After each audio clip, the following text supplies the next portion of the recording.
Oi, boa tarde, terça-feira, 31 de maio. O Manchetes Notícias já está no ar. Vamos compartilhar informação a partir de agora. Atenção para os destaques de hoje. Mais de 200 agentes da Polícia Federal estão em cidades de nossa região para combater fraudes em perícias médicas. E veja também. Greve do transporte público em Votorantim. Paralisação de ônibus em Votorantim divide opiniões entre usuários. No quadro Talentos e Carreiras de hoje, as pessoas falam sobre mudanças no ambiente de trabalho. As pessoas não estão preparadas para as mudanças. Todos os dias, o nosso ambiente de trabalho tem que ser mudado. No Dia Mundial de Combate ao Tabagismo, reportagem mostra os riscos do hábito de fumar para a saúde e como ficam os órgãos internos do corpo humano dos fumantes. Mais de 200 agentes da Polícia Federal estão nas ruas para combater fraudes em perícias médicas. A operação acontece em 20 municípios paulistas. Entre eles, cidades de nossa região, como Sorocaba, por exemplo. A repórter Alessandra Cunha traz informações ao vivo para a gente do centro de Sorocaba. Boa tarde, Ale. Boa tarde, Barazal. Boa tarde para você que acompanha o Manchetes Noticidade. O Ministério Público Federal e a Polícia Federal realizam desde a manhã de hoje uma operação de combate a um esquema que frauda perícias e que beneficia empresas de pequeno, médio e grande porte na Justiça do Trabalho. A Operação Hipócritas acontece em 20 cidades, sendo que em 4 aqui da nossa região, contando com Sorocaba, Itu, São Roque e Jundiaí. São cumpridos 3 mandados de prisão preventiva, 40 de condução coercitiva e 52 de busca e apreensão. A fraude acontecia desde pelo menos 2010. Peritos judiciais, assistentes técnicos, advogados e representantes de empresas envolvidos no esquema faziam com que os trabalhadores fossem prejudicados durante as perícias. Entre os investigados, um médico perito é suspeito de ter obtido vantagem em mais de 100 perícias. Se isso for comprovado, apenas esse envolvido pode ser condenado a mais de 200 anos de prisão. No geral, a Operação Hipócritas já constatou pelo menos 4 crimes: falsa perícia, corrupção de perito judicial, corrupção ativa e passiva, além de lavagem de dinheiro. Barazal, volto com você. Ok, muito obrigado, viu, Alessandra, pelas informações. Um homem de 27 anos morreu em um acidente na noite desta segunda-feira na Avenida Comendador Camilo Júlio, em Sorocaba. De acordo com o Corpo de Bombeiros, o motorista perdeu o controle do carro e acabou atingindo o poste. A vítima ficou presa às ferragens e foi retirada já sem vida. A polícia investiga o caso. A polícia de Salto aguarda o laudo da perícia para dar andamento à investigação do acidente que matou uma adolescente de 15 anos e deixou um jovem da mesma idade gravemente ferido em um acidente com um ônibus escolar ontem na cidade. Segundo a Polícia Civil, o motorista teria alegado que uma falha técnica não permitiu que ele pudesse frear o veículo em uma lombada. O motorista foi ouvido e liberado. Por telefone, o advogado da empresa informou que após uma vistoria técnica prévia no veículo, foi descartada inicialmente uma possível falha mecânica. O corpo da jovem foi sepultado na manhã de hoje na cidade de Indaiatuba. O rapaz continua internado. Um consultório odontológico móvel da Prefeitura de Sorocaba foi furtado na cidade. A unidade que prestava atendimento a alunos estava instalada na Escola Municipal Benedito José Nunes, no Parque Esmeralda. Ela teve a porta arrombada, como você já viu aí. Equipamentos avaliados em R$5 mil foram levados pelos criminosos. O caso foi percebido somente na última segunda-feira.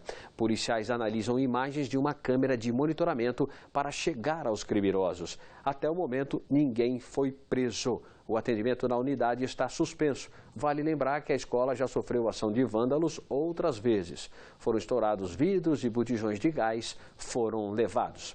A greve no transporte público de Sorocaba e Votorantim foi retomada parcialmente.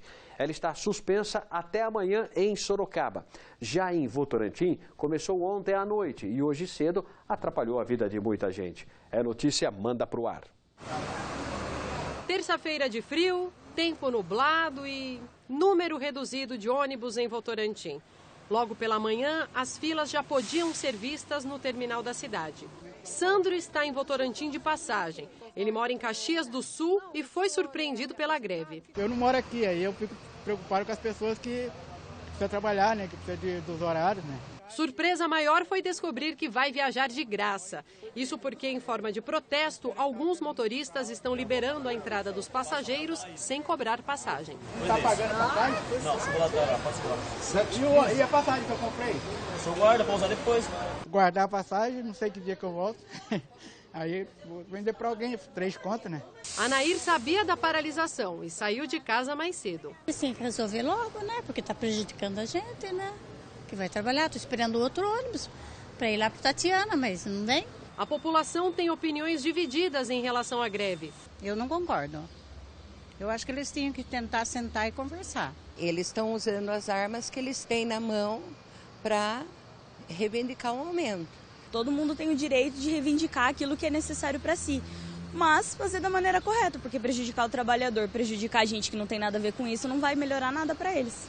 Os trabalhadores reivindicam correção salarial segundo a inflação, que fechou em 9,955%, mais aumento real de 6%, aumento também no ticket refeição, participação nos lucros e resultados, contratação de agentes de bordo em igual número ao de motoristas e manutenção de todos os direitos já conquistados em campanhas salariais passadas. A primeira audiência de conciliação com a empresa São João, operadora do transporte público em Votorantim, será nesta quarta-feira. Enquanto isso, a paralisação segue conforme determinação da Justiça, através de liminar concedida às empresas em que 70% da frota roda em horário de pico e 40% nos demais horários. Vale lembrar que os horários de pico são das 5h30 às 8h30 da manhã, das 11 às 2 horas da tarde e das 5 às 8h30 da noite. A medida foi anunciada na noite desta segunda-feira após sindicato e empresas não chegarem a um acordo. Os trabalhadores já haviam paralisado as atividades no dia 25 de maio e suspendido a greve na tarde do mesmo dia para a nova rodada de negociação. Eu lembro que a mesma empresa que opera em Votorantim também está com linhas parcialmente paradas nas cidades de Sorocaba, Salto de Pirapora, Boituva e Porto Feliz. E o consultor comportamental Marcos Fernando já está aqui comigo nos nossos estúdios. Daqui a pouco ele vem aqui para conversar com você, tá bom? E tirar dúvidas em mais um quadro Talentos e Carreiras. O tema hoje é flexibilidade no mundo corporativo. Como você faz para enfrentar uma mudança no seu ambiente de trabalho? Você demora para tomar decisões? Você é criativo o suficiente para enxergar a necessidade de mudança? Eu lembro que você já pode enviar perguntas para o nosso WhatsApp, o WhatsApp da TV Sorocaba. O número é o 974013419, o DDD é o 15, mande seu nome, bairro e cidade. Estamos aguardando a sua participação.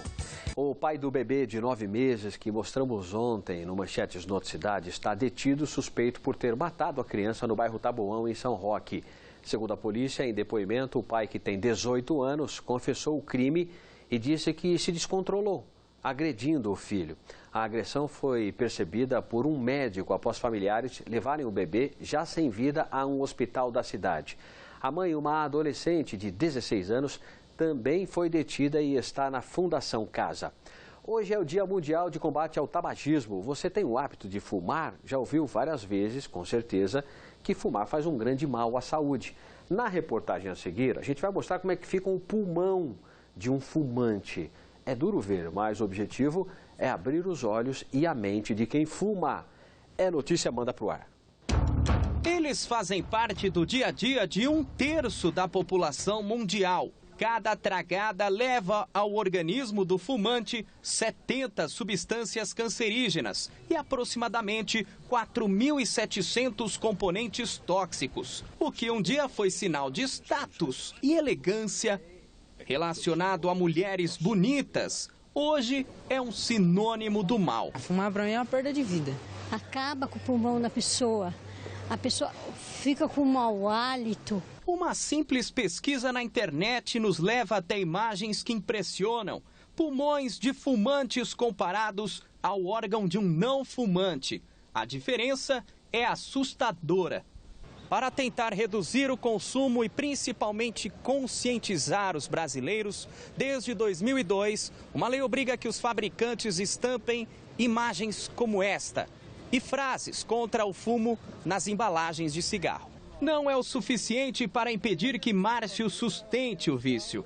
Há 37 anos, ele convive com incômodos de fumar um maço de cigarro por dia. O cheiro fica na roupa, a filha fala para parar de fumar. Tá faltando um interesse meu próprio.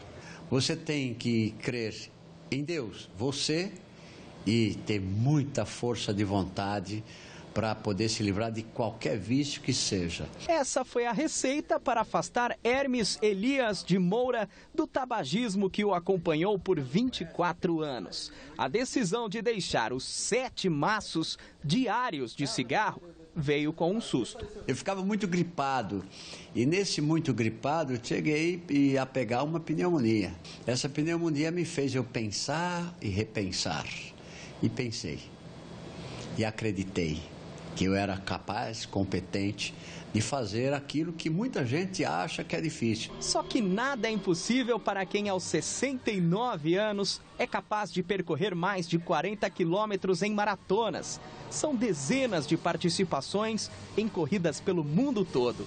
Hoje, esse é o vício do empresário: colecionar medalhas que simbolizam a vitória contra o mal do século. Eu me considero vitorioso, porque o vitorioso não é aquele que chega em primeiro lugar. É aquele que vence as suas próprias paixões dentro de você. Se você não nasceu com cigarro na boca, você não pode, não deve, não precisa morrer com cigarro na boca. Pare, seja radical.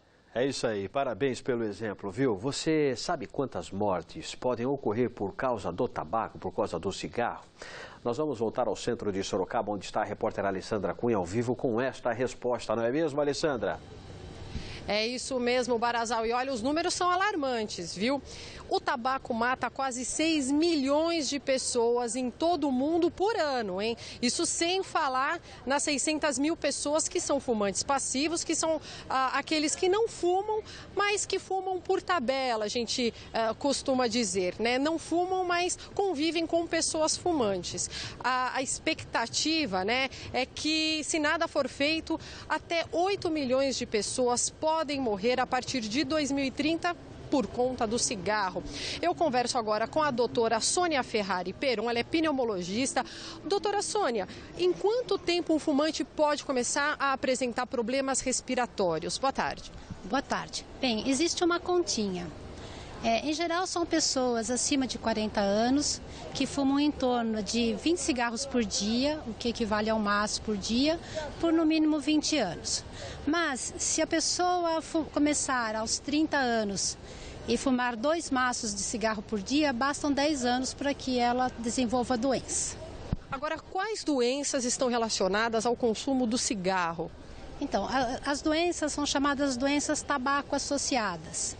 Acho que o que as pessoas mais conhecem são o câncer de pulmão, o câncer de esôfago, bexiga, as doenças cardiovasculares, mas existe uma outra que é um pouco desconhecida, que se chama doença pulmonar obstrutiva crônica, que é composta por bronquite tabágica e enfisema. Só para você ter uma ideia, em torno de 10% da população adulta acima de 40 anos que fuma vai ter essa doença. É mais ou menos a mesma prevalência da diabetes. Agora, quem deseja parar de fumar e não sabe como, tem alguma receita, adesivos, remédios, funciona? Tem alguma receita mágica ou não? Só força de vontade, pegar firme e foco no objetivo? Não, 50% com certeza é a força de vontade. Mas existem pacientes que precisam de ajuda. E essa ajuda pode ser dada através de medicamentos que diminuem a vontade de fumar, ou às vezes até colocação de adesivo. E algumas vezes precisa de colocação de adesivo e medicação por boca. Depende do perfil, né? Eu acho que varia aí de cada organismo. Existe uma escala de um médico alemão que se chama escala de Fagerström, que quando o paciente vai ao nosso consultório com desejo de parar de fumar, a gente faz algumas perguntas simples e rápidas e pontua o paciente dentro dessa escala. Dependendo da pontuação, você já sabe se precisa associar um adesivo, se ele é um dependente de nicotina ou não. Tá certo, obrigada pelas informações. Barazal, com você. E para quem tem dúvidas aí, procure um pneumologista, às vezes só adesivo ou só remédios ajuda. Vale aí essa dica da doutora. Parabéns, Alessandra. Você não fuma, eu também não fumo. E a gente vai deixar aqui a mensagem que pare de fumar.